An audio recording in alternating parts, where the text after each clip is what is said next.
Hi, I'm Camille Pajarillaga from BSCE 1E of Nueva Ecija University of Science and Technology, and this is Physics for Engineers 1.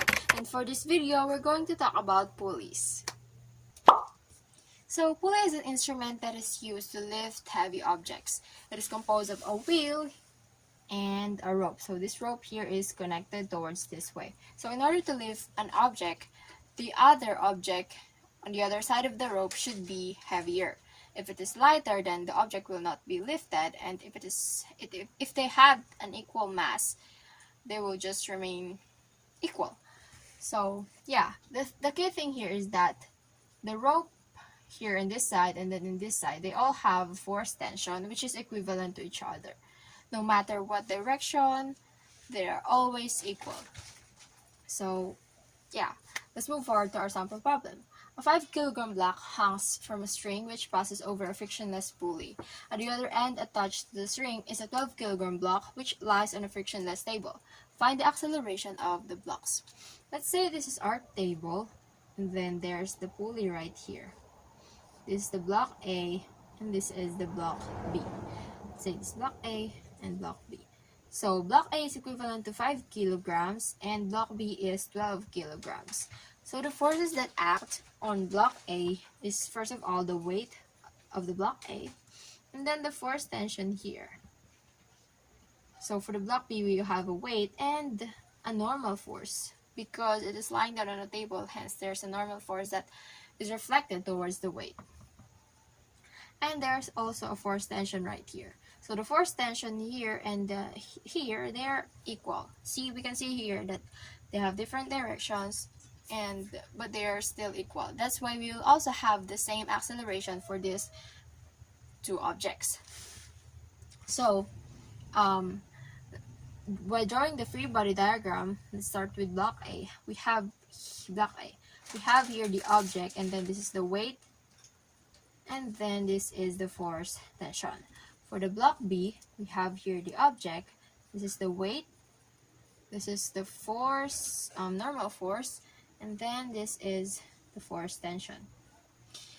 So the thing here is that what we're going to use for the block A is the vertical component, which is the Y component. And for the block B, we're only going to use the X component or the horizontal component. So what only matters here is the force tension. So yeah, now let's move forward to answering the problem. We are going to use the equation from the second law of motion, which is acceleration is equivalent to net force over mass. So we have here net force equivalent to acceleration times mass. So at block A, we have a net force of force tension minus the weight, because we consider the upward direction as a positive. Therefore, the weight here, since it is in a downward direction, we have here a negative weight. And yeah, so we have the net force for the Y component is equivalent to force tension minus the weight of block A.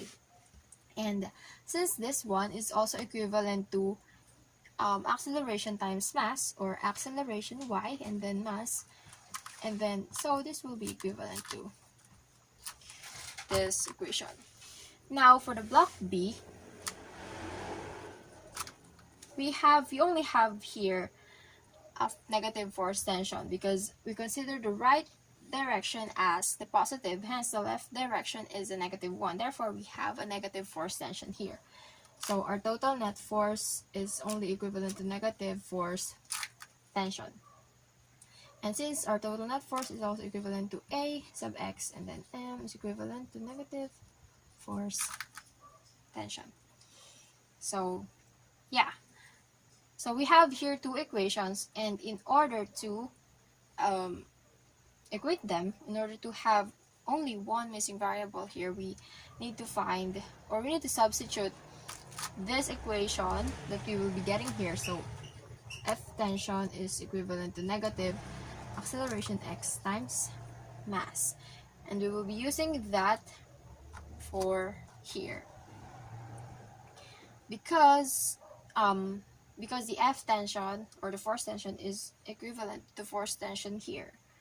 So yeah, So we have here a sub y, m sub y is equivalent to negative a sub x, m sub x, minus the weight of the first object.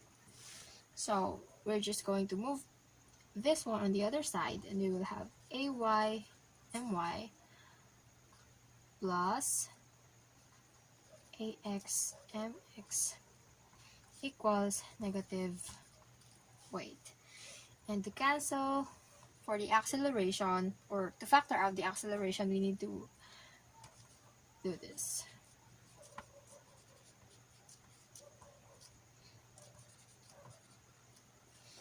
So there.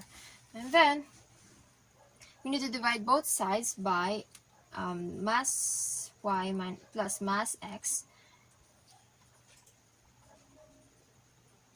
and we will have